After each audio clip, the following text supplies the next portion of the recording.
I see most small business owners asking the wrong questions about marketing and advertising. Usually I hear things like, what's the hot platform right now? Or what's the cheapest place to get customers?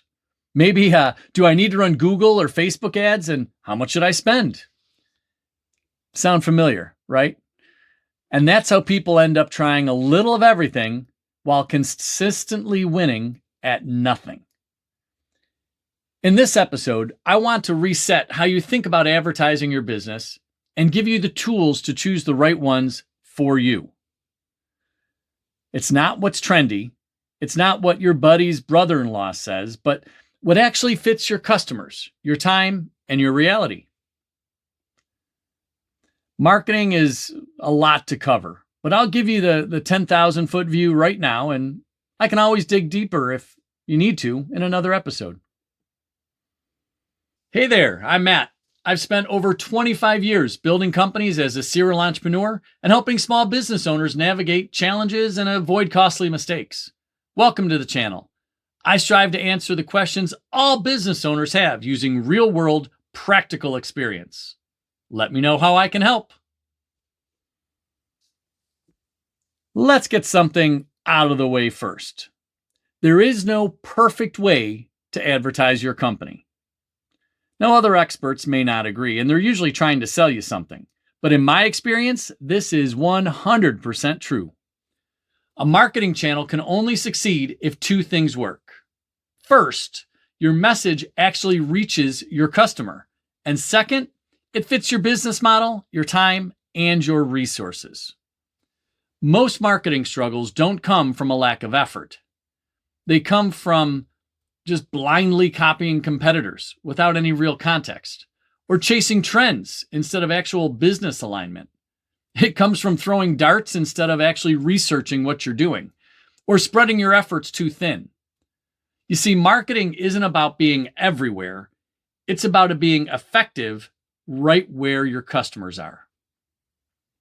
Before you choose a marketing channel, you need to get grounded in your customer. Ask yourself, who is your customer really? How do they think? How and where do they buy? And what triggers them to take action? I'm talking about locking in on your customer. Understand who they are. Once you do that, you can then ask, where do they already pay attention? Is it offline or online? Is it search-driven or relationship-driven? Do they make a quick, fast decision, or do they make more trust-based decisions that take time to cultivate? And finally, and really most importantly, what's their problem? Because marketing is really not about your product. It's about how your product fixes your customers' problems. Urgent problems behave very differently than optional ones. You know, that difference alone probably eliminates half the marketing options we obsess over. Let me give you a real-life example. If your customer is searching for help at 10 p.m. because something broke, where are they going to turn? Probably not social media. No, they're going to turn to Google, to search engine optimization, SEO. If your solution doesn't show up there, the customer won't find you. Your marketing channel didn't work, no matter how popular or trending that marketing channel is. Instead of thinking platform first, let's think channel type. I found that most marketing platforms fall into one of four buckets. Kind of makes it a lot simpler. First, let's talk about search-based marketing, SEO. We're talking Google, we're talking YouTube. This works best for problem-aware customers. It puts your company in front of your customer when they're actively looking for it. High intent, slower build, but long-term payoff. The key question to answer here is, do people search for what I do when they need it? Then we're going with SEO. The second is social or attention-based marketing, social media, short-form video, that kind of thing. Social and attention-based marketing builds familiarity and trust before the customer is even ready to buy. They may need to see your content anywhere from 5 to 50 times for it to sink in. Your customer may choose you because they trust you. They know you'll be around, that you're legit, Maybe they look just like your personality or the image or the vibe. Then we come up with referral or relationship marketing. This is the old school stuff, word of mouth, strategic partnerships, networking. This is all about high trust. It's slower to scale, and it's often underdeveloped because it takes a lot of effort and no immediate payoff. You got to build it. This works well for customers who are risk averse, if they rely heavily on recommendations and they prefer proven companies. A lot of businesses say they rely on referrals, but they don't give the resources to support them. And then the fourth option is paid marketing. This is things like Google ads, social media ads, sponsorships, newspapers, radio. Marketing, right? This can give fast feedback and it'll speed up the visibility and testing, but it can also be risky if your fundamentals aren't real clear. This works if customers are already aware of their problem, they respond to clear offers, and are either price aware or comparison shopping. It also needs a solid website to link to, filled with all the answers to your customers' questions, and a place to buy. Once you understand how your customer behaves and shops, you can decide where it actually makes sense to show up. And sometimes that even means looking beyond the obvious channel. Now, this next idea is not always the right move. It may feel counterintuitive, but in the right situation, it can help you stand out. Oh, and like everything else, it's definitely not guaranteed to work. But in the right place and the right company, it's worth checking out. Most competing businesses pile into the same few channels. And that doesn't make those channels wrong. It might be where the customers are. But it does make those channels crowded. So sometimes there's an opportunity in showing up where attention is cheaper, competition is lighter, and your message actually gets noticed. Now remember, this isn't a rule. It's just a possibility. It's a good test. This could look like postcards or maybe direct mail, direct dialing if it's done respectfully. You don't want to bug anybody. Local sponsorship, sports teams, and that kind of thing. Physical visibility like signage or leave behinds, the palm cards, things you leave at someone's house. I actually have a great real world example for you. And again, this was situational, not universal. Last year, I consulted with a house flipping company that wanted more inbound seller leads. So if you know house flipping companies, their default move is basically all over the place. They do online ads and social media. They do signs on light poles. They might do direct calls from really tight filtered lists. They do TV and radio. And all of those were crowded, expensive, noisy, and really hard to stand out in this big market. So instead, we tested postcards sent to a very specific local list. It was relatively cheap and easy to do, and the list focused on seniors because they check their mail every day. And since most people don't get much physical mail anymore, well, we stood out. The neon pink color made it pretty hard to ignore. The result was about a 20% increase in inbound calls.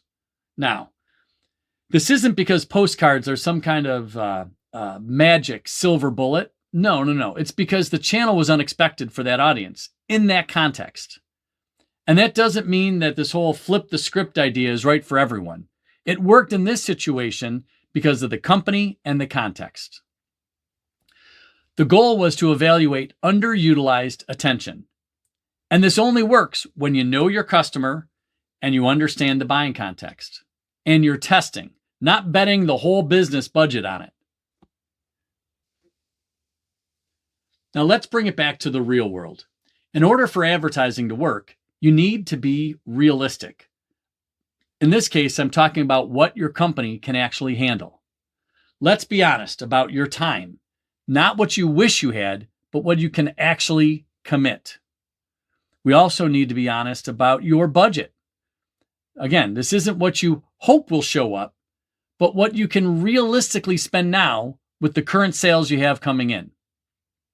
You also need to be honest about your skill set or your willingness to learn new things. Because some of these marketing channels take time to learn, the ins and the outs and all that stuff, and they might require learning new software or apps. And last but not least is the length of your sales cycle. Simply put, This is how long your marketing has to work before you see results. Here's another example I had from a recent client. She was the owner of a small restaurant and decided she wanted to add social media presence to grow their business. Good idea, right? If done correctly, this can work really well. She said it was because it felt accessible. She's on it all the time. Her customers are on it all the time. And best of all, it's free. Not horrible reasons. Her challenge was that she doesn't want her staff to create the content. Well, because it would take away from their real jobs. She also doesn't have the budget to hire someone to do it. So therein lies the challenge. So she did it. She posted every day for a couple of weeks to start. The posts were funny, but they got little response. And without significant results, she started posting less and less until a month or two later, she basically stopped completely and the account just sits there now, doing nothing. Social media didn't fail here because it's a bad channel. It's just a bad channel for this company under its current constraints. Consistency, expectation, and time are the requirements.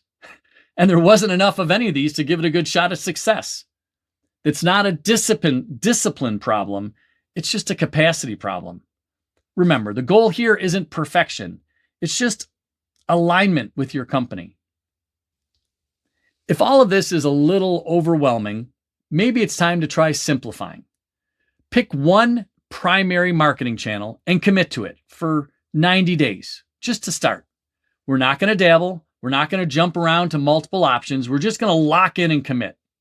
Then, after 90 days, let's evaluate. Is it working? Is it generating leads, building trust? Is it improving over time? You may not need more channels. You do need clarity and execution.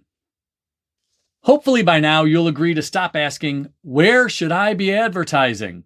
And start asking, who is my ideal customer and what can I realistically do well consistently so they turn to me when they have a problem I can solve? My big takeaway from this whole conversation is that marketing only works when you understand your customer, the channel fits the customer, your effort fits your reality, and you give it enough time to work. Thanks for tuning in. If this was helpful, you can like, subscribe, and drop a comment, or send me an email. I may answer it in a future episode. Now, slow down, take a breath.